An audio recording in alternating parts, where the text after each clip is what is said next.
Portal de Convênios. Todas as notícias sobre convênios e outros acordos na administração pública. Olá, este é o podcast do Portal de Convênios, um resumo semanal das principais notícias do âmbito da administração pública para você se manter informado em poucos minutos. Novos critérios de alocação do salário educação beneficiam municípios menores. No cenário educacional brasileiro, a distribuição de recursos sempre foi um tema de relevância, especialmente quando se trata de apoiar municípios e escolas que mais necessitam. Com base em decisão do Supremo Tribunal Federal, o STF, novos critérios de alocação dos recursos provenientes do salário educação estão prestes a entrar em vigor e prometem trazer uma distribuição mais igualitária para a educação básica no país. De acordo com especialistas, essa mudança pode ser um passo significativo na redução da desigualdade na distribuição de recursos para a educação básica, principalmente em municípios menores e mais carentes. O professor de Políticas Públicas do IBMEC Brasília, Eduardo Galvão, explica que a distribuição era proporcional às matrículas da educação básica pública e à arrecadação do salário educação em cada estado.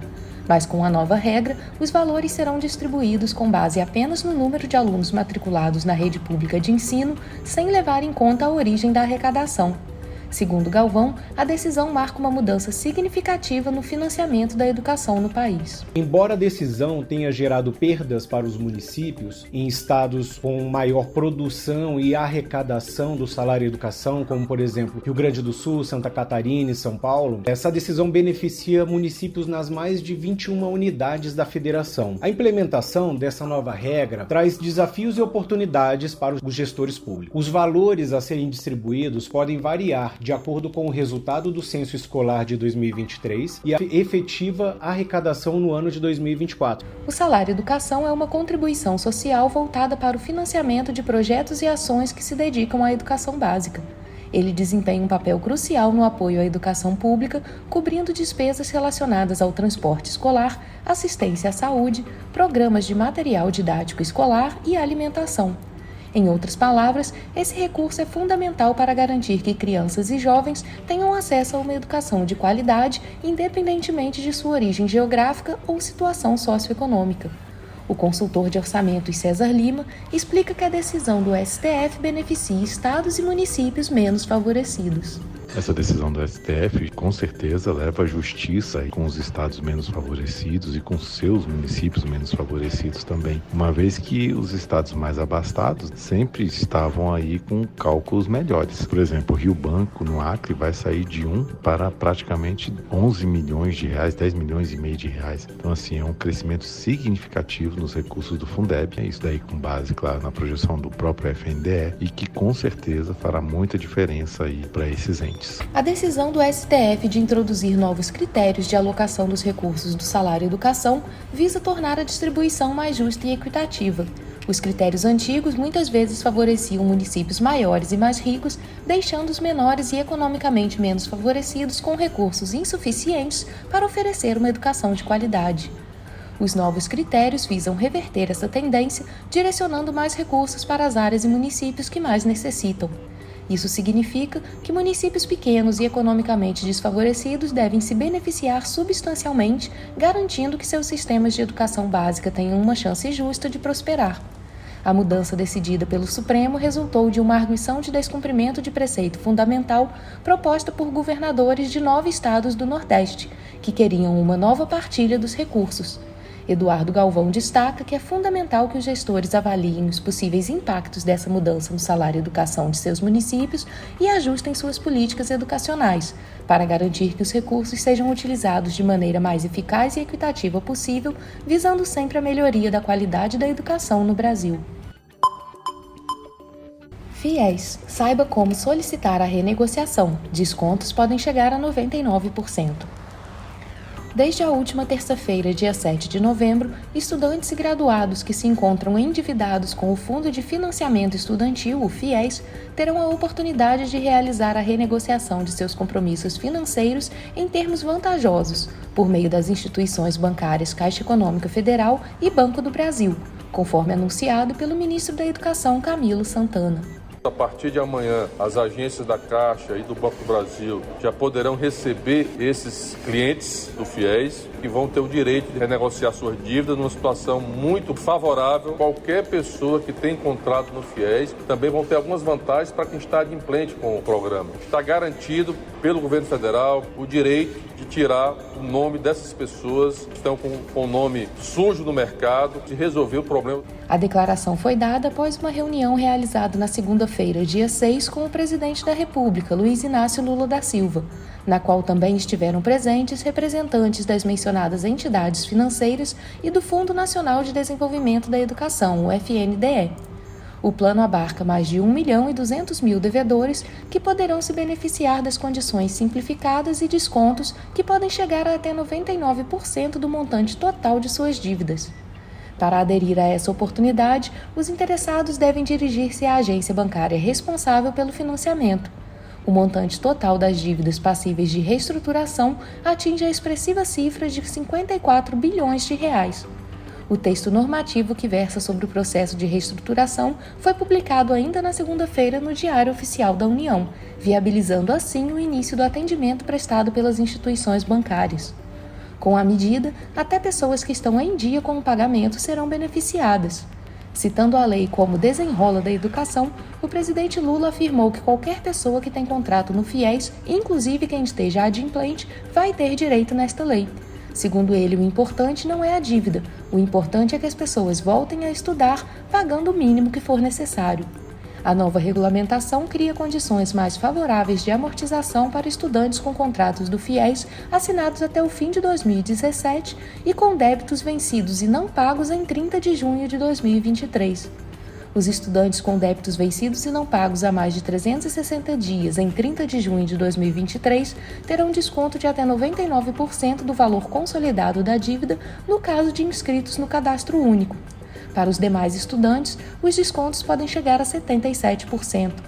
Para conferir todos os termos de parcelamento e descontos, acesse portalconvênios.com. Ainda durante a coletiva de imprensa, o ministro da Educação, Camilo Santana, destacou que o primeiro dia da edição do Enem 2023 foi um êxito notável. Com inovações na prova, como o uso de cadernos coloridos e cartões-resposta ampliados, Camilo enfatizou o compromisso de aperfeiçoar para assegurar maior acessibilidade. O ministro ainda descartou qualquer possibilidade de cancelar o exame deste ano após indícios de fraude. Segundo ele, as ocorrências são pontuais e a Polícia Federal investiga todos os casos. De forma alguma. Todas as ocorrências estão sendo investigadas pela Polícia Federal. Ontem mesmo conversei com o ministro Flávio Dino, conversei com o superintendente da Polícia Federal, estive presente no Centro de Controle da Polícia Rodoviária Federal, que contou ontem o dia todo com o representante de cada estado, acompanhando e monitoramento todas as ocorrências em todos os estados brasileiros. Concluímos nesse processo que foram ocorrências pontuais. Todas as questões estão sendo investigadas pela Polícia Federal, que apresentará para o MEC e para a comissão organizadora.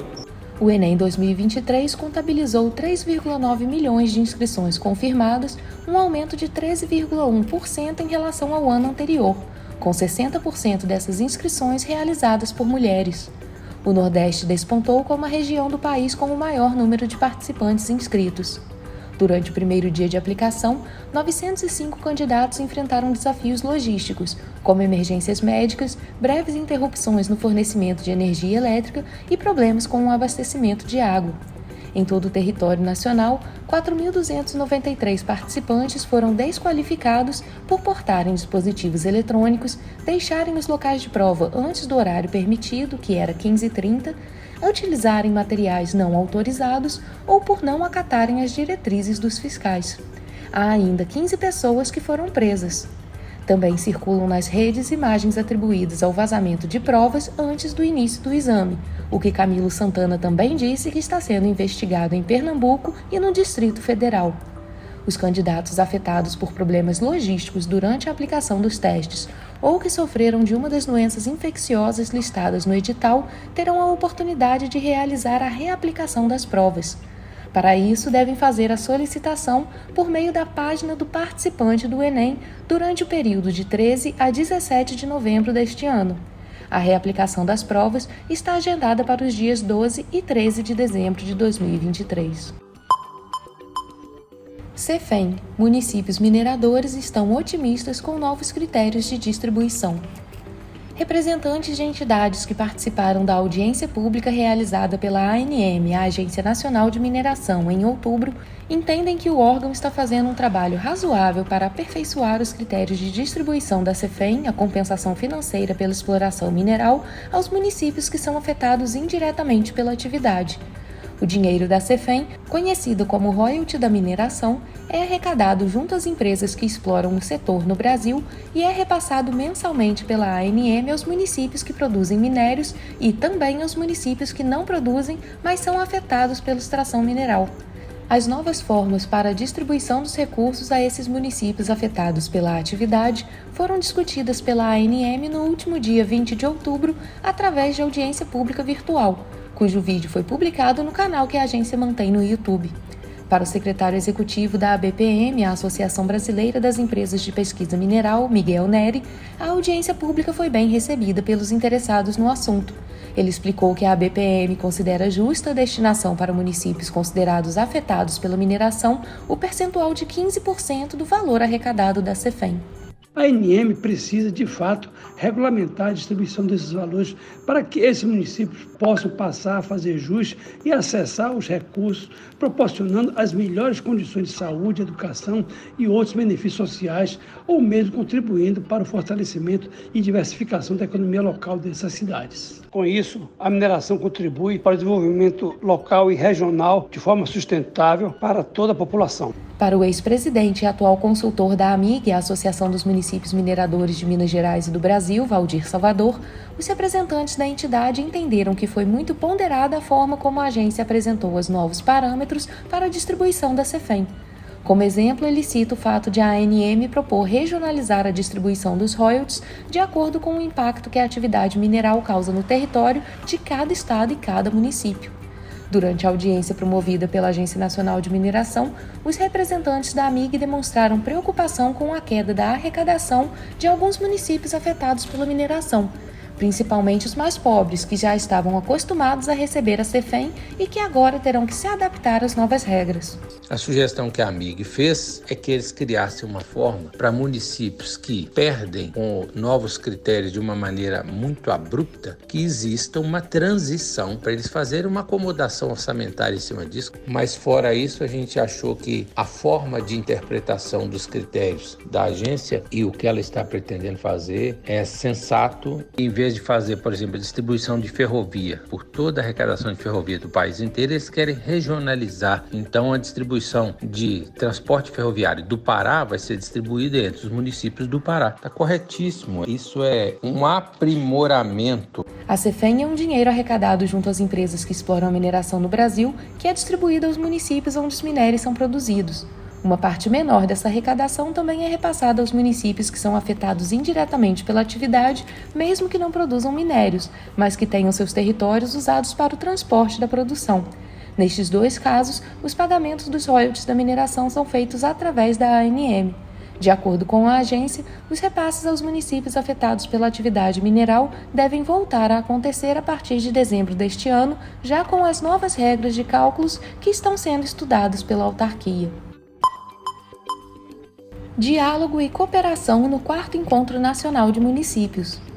Em um cenário político marcado por desafios complexos e uma demanda crescente por melhores políticas públicas, o 4º Encontro Nacional de Municípios, realizado no Centro de Convenções Ulisses Guimarães, em Brasília, de 7 a 9 de novembro, traz à tona questões fundamentais sobre a necessidade de diálogo, cooperação e desenvolvimento sustentável em todas as esferas do governo no Brasil. A secretária executiva do Ministério da Gestão e da Inovação em Serviços Públicos, o MGI, Cristina Mori, enfatizou a importância de fortalecer o diálogo entre as esferas do governo para promover uma inteligência coletiva nas compras públicas.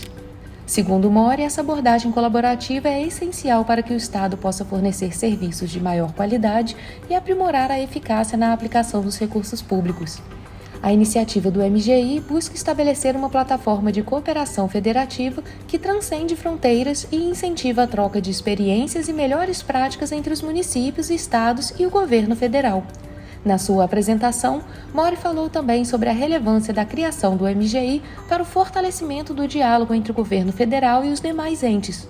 Ela afirmou que o Ministério foi criado com a intenção de fortalecer a capacidade do poder público, tanto federal, estadual e municipal, para entregar melhores políticas públicas para promover o desenvolvimento do país que seja inclusivo, sustentável e fortemente apoiado na transformação digital.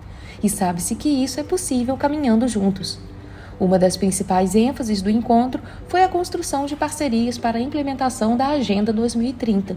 Este plano de ação global, adotado pelos países membros das Nações Unidas, visa erradicar a pobreza e proteger o planeta através do desenvolvimento sustentável. O 4º Encontro Nacional de Municípios compartilha esse compromisso, buscando promover políticas e ações que contribuam para um futuro mais inclusivo e ambientalmente responsável. As discussões no evento abordaram estratégias para alinhar as ações locais com os objetivos de desenvolvimento sustentável estabelecidos pela Agenda 2030. A programação do encontro abordou temas diversos e relevantes para a gestão pública, incluindo inovação, governança digital e a nova lei de licitações. A secretária também destacou o papel estratégico da rede no apoio aos municípios durante a transição para a nova lei de licitações e enfatizou que representantes do Ministério estão percorrendo o país para auxiliar os gestores municipais não apenas nesse tópico, mas também fornecendo soluções digitais disponíveis no governo federal, que podem ser implementadas pelos municípios como o Sistema Eletrônico de Informações, o SEI. O evento não apenas proporciona um ambiente de aprendizado e troca de experiências, mas também oferece oportunidades valiosas para networking entre representantes de diferentes esferas de governo, instituições acadêmicas e a sociedade civil. Essa conexão entre ator-chave visa estimular a formação de parcerias sólidas que podem contribuir para a melhoria contínua da administração pública no Brasil. Além da abordagem intergovernamental, o 4º Encontro Nacional de Municípios também contou com a presença de figuras de destaque na cena política brasileira, incluindo o presidente Lula, o vice-presidente Geraldo Alckmin e vários ministros de Estado. Essas participações enfatizam a relevância do evento como um espaço onde líderes nacionais podem discutir e fortalecer o compromisso com o desenvolvimento sustentável e a melhoria da administração pública. O 4º Encontro Nacional de Municípios não apenas reúne líderes governamentais de diversas esferas, mas também serviu como um farol de oportunidades e colaboração entre gestores públicos em meio aos desafios do Brasil. Eventos como este mostram que, através de convênios e parcerias, é possível unir forças entre essas autoridades e especialistas que buscam criar um futuro mais próspero e equitativo para as cidades brasileiras, assim como para todos os cidadãos do país. Comissão de Orçamento aprova 15 bilhões de reais para estados e municípios. A Comissão Mista de Orçamento, a CMO, aprovou de forma ágil um projeto que destina a quantia de 15 bilhões de reais a estados e municípios, visando compensar perdas de arrecadação. Além disso, foi ratificada a alocação de uma reserva no valor de 4 bilhões de reais para o fundo eleitoral, proveniente dos recursos de emendas de bancadas estaduais ao orçamento de 2024. O projeto originalmente propunha um crédito especial de 207,4 milhões no orçamento de 2023 para atender diversas áreas ministeriais, como agricultura e pecuária, educação, justiça e segurança pública, transportes, cultura, defesa e portos e aeroportos. O governo encaminhou uma mensagem para modificar o texto, incorporando os 15 bilhões de reais anteriormente aprovados por meio da Lei Complementar 201 de 2023. Desse montante, 8,7 bilhões tem como objetivo compensar as perdas dos estados devido à redução do ICMS sobre combustíveis em 2022, enquanto 6,3 bilhões serão destinados a compensar as perdas relacionadas aos fundos de participação dos estados e municípios, FPE e FPM, na arrecadação geral. A votação desse crédito está programada para ocorrer em breve no plenário do Congresso. O deputado Mauro Benevides, do PDT do Ceará, relator do projeto, esclareceu que há espaço fiscal no orçamento de 2023, uma vez que o déficit das contas públicas está 75 bilhões de reais abaixo da meta anual, estipulada em 216,4 bilhões. Segundo ele, muitos municípios aguardam ansiosamente por esses recursos para custear despesas básicas. O FPE vai ser compensado nos meses de julho e agosto sem correção monetária. Para os municípios, serão 3 meses, julho, agosto e setembro. Desta feita, o governo vai corrigir o valor de 2022 até chegar a julho, agosto e setembro. A comissão também aprovou uma instrução normativa que reserva 4 bilhões de reais dos recursos destinados às emendas de bancadas estaduais no orçamento de 2024 para o fundo eleitoral. O relator do orçamento, deputado Luiz Carlos Mota, do PL de São Paulo, disse que a reserva é apenas uma precaução, porque o fundo está com apenas 900 milhões de reais no projeto do orçamento e no ano passado foram gastos quase 5 bilhões. Em 2024, serão realizadas as eleições municipais. Vamos discutir. Lá na frente, se resolver tirar das emendas de bancada, permanece os 4.900, tirando de cada estado esse valor. Se não, se for tirado de outro lugar, ou se for valor menor, também a gente retornará esse dinheiro às emendas de bancada. As emendas de bancadas estaduais têm uma reserva de 12,5 bilhões de reais no orçamento. Para a deputada Adriana Ventura, do Novo de São Paulo, os parlamentares deveriam discutir a redução dos recursos públicos para campanhas eleitorais, mantendo os valores para investimentos. A gente precisa aprender a fazer campanha mais barata. Todo mundo fala democracia custa caro, vírgula, mas pode ser mais barata. Não tem cabimento a gente ficar subindo a régua em gasto. Então, eu acho que no mínimo a gente deveria pegar o valor de 2020, que foi 2 bi, e para ser uma coisa razoável, corrija esse valor. No âmbito do projeto, que prevê um crédito especial de 15 bilhões para estados e municípios, os demais recursos destinados a ministérios serão viabilizados por meio de realocações internas do governo. Essas mudanças devem impactar iniciativas como o Projeto Calha Norte, vinculado ao Ministério da Defesa, além de obras rodoviárias e o Programa Nacional de Fortalecimento da Agricultura Familiar.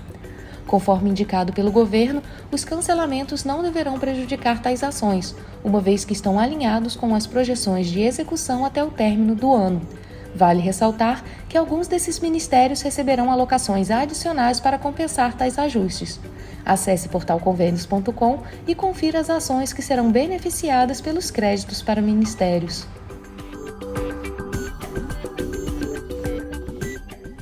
Você ouviu mais um podcast do Portal de Convênios, te atualizando sobre projetos, prazos e ações em administração pública. Continue se informando em nosso site portalconvênios.com. Até a próxima!